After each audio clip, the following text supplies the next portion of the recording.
지금 보시는 요 공항의 전반적인 그 방향이라든지 규모 정도는 저희가 부산시에서 검토한 내용을 가지고서 말씀을 드리는 걸 전적으로 말씀드리겠습니다. 뒤에 서시면 안 됩니다. 뒤에 서시면 자, 안 됩니다. 뒤에 서시면 안 돼요. 뒤에 비켜주세요. 뒤에 서시면 안 됩니다. 경남지사 할 때는 이 가덕도 주변을 내 거가대교하고 다니면서 자주 다녔습니다. 오늘 현장에는 처음 와봤고 또 앞으로 이게 가덕 신공항이 지방 균형 발전을 위해서라도 꼭 해야 된다는 생각은 변함이 없습니다. 지난번에 밀양하고 가덕도하고 어디로 해야 할 것인가 붙었을 때는 내가 경남지사를 했기 때문에 그 밀양 편을 들었어요. 그런데 그게 이제 김해 신공항 확장으로 결론이 났을 때는 또 서병수 시장하고 영남 5개 단체장을 설득을 해서 우리 받아들이자 그렇게 했는데 이번에 또 이제 가덕도 신공항 특별법도 처음에 국회에서 제정할 때 나는 반대하지 않았습니다. 4대 관문공항론을 들어가지고 지방 균형 발전을 하려면 부울경은 가덕 신공항을 통해서 물류나 여객 수송을 하자. 호남은 무안 국제공항을 통해서 물류나 여객 수송을 하자.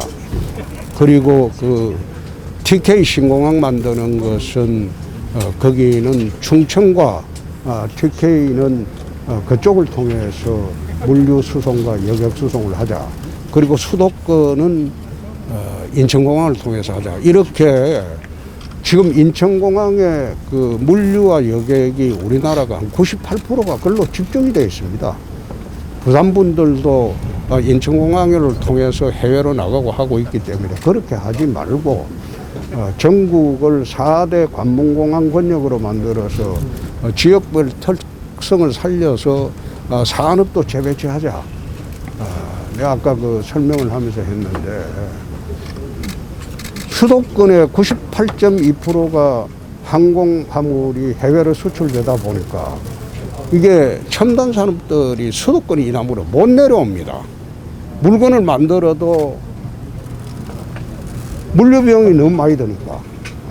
그래서 지방으로 내려오는 이게 그 인프라 시설을 해줘야 되는데 만약 그 부산의 가덕 신공항이 관문공항으로 제대로 정착이 되게 되면 방금 이야기했던 대로 땅은 많습니다. 경남 지역에도 많고 그리고 김해 공항은 저거는 첨단 산업단지로 유치를 해서 그렇게 오게 되면 부산에 있는 지방대학들 졸업생들하고 산학 연계를 해가지고 대학생들이 대학을 졸업하고 서울 갈 필요가 없어요. 그 지역업체에 전부 산학 연계해서 취업을 하게 되면 부산 지역의 지역 균형 발전이 그렇게 해서 생기는 것이다. 그래서 전체적으로 60, 70년대에 경제발전 원동력이 고속도로였습니다. 그런데 지금 21세기 들어오면 경제발전 원동력은 하늘길입니다. 그래서 우리나라 하늘길을 인천공항이 독점하는 형태로 우리가 국가를 운영해서는 전국 지역 발전이 골고루 되지 않는다. 그래서 4대 관문공항론을 작년부터 내 주장을 하면서 9월부터 그랬습니다. 이런 식으로 지역 균형 발전에 대한 하늘길을 여는 방향을 마련해 보자. 그렇게 해서 지난번에 가덕 신공항 문제가 났을 때 나는 가덕 신공항 문제를 아마 TK 의원 중에서 유일하게 저만 찬성했을 겁니다. 저는 국가 전체의 발전 방향을 보고 이 공항을 하는 게 맞다고 생각을 했습니다. 이상입니다. 질문 있으면 하시죠. 공항 관련. 딴 건 하지 마고. 딴건 안 하고 부산에 오셨으니까 네. 후보 등 KBS의 노준석 기자입니다. 후보 등록 이후에 이제 지역 첫 순회 일정을 네. 부산으로 잡았고 그리고 여기 가덕도를 또 첫 행선지로 잡으셨습니다. 네. 아까 방금 비슷한 말씀 해주셨는데 브리핑 들으시면서 뭐 이제 활주로 길이에 대한 문제 이런 것들도 많이 들으셨을 텐데 한 번 더 입장 표명을 좀 부탁드리고 가덕신공항과 신항 어떤 식으로 발전될까 지금 사실 이거는 기자회견 가서 해야 될 소리인데 곧 북극 항로가 열립니다. 북극 항로가. 북극 항로가 열리게 되면 유럽으로 갈 때 북극 항로를 통해서 가면 10일 이상 단축되고 물류 수송 비용이 30% 이상 절감이 됩니다. 이게 부산항이나 동해 묵호항이 앞으로 북극 항로가 열릴 때 10년 내에 열릴 겁니다. 그 열리게 되면 유럽 가는 전진기지가 될 수 있습니다. 상하이 항을 통해서 북극 항로 가는 것보다도 부산항 통해서 북극 항로로 가는 것이 훨씬 유리해집니다. 물류의 중심지가 부산항이 될 수가 있습니다. 그리고 하늘길 열린 중심지도 가덕도가 될 수가 있습니다. 이게 부산 발전 계획이라는 게 국가 차원에서 보면 그런 식으로 접근을 해야지 대통령 후보 하겠다는 사람이 나와서 시도지사 공약하는 거하고 똑같이 하는 거는 나는 어느 지역 가도 그렇게 하지는 않습니다.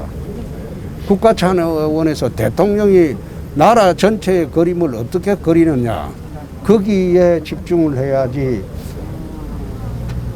부산에 와서 부산시장 공약을 제가 이야기하는 것은 난센스지 않습니까? 그래서 부산의 발전의 2대 축은 하나는 가덕도를 통한 하늘길 열자, 두 번째 북극 항로에 대비해서 부산에게 물류 시설을 대폭 확충하자. 그렇게 해서 부산이 하늘길과 해상길을 동시에 여는 그런 도시로 거듭나게 되면 폭발적으로 성장세가 있을 것이다. 그 말씀입니다.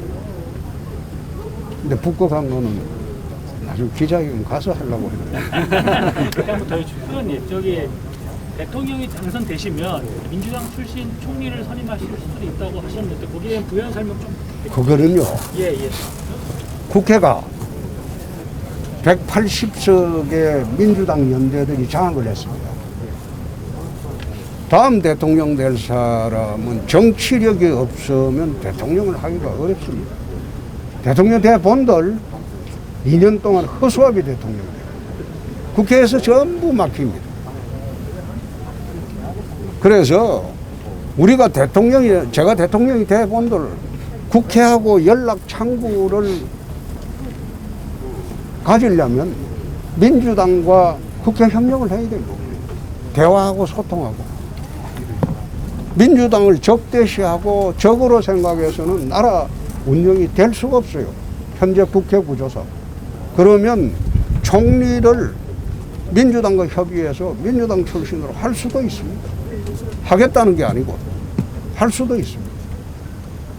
DJ가 97년도 대통령이 됐을 때 새정치국민회의가 83석이었습니다. 그런데 DJ가 대통령을 할 수 있었던 것은 대통령을 자기하고 색깔이 다른 JP를 시켰어요. 예, 총리로 JP를 시켰어요. 그래가지고 국회하고 원만하게 대화해서 국정을 끌고 갈 수 있었던 겁니다. 꼭 민주당 출신을 하겠다는 그런 뜻이 아니고 그것도 나라를 끌고 가는 하나의 방안이 될 수가 있다. 그 뜻입니다.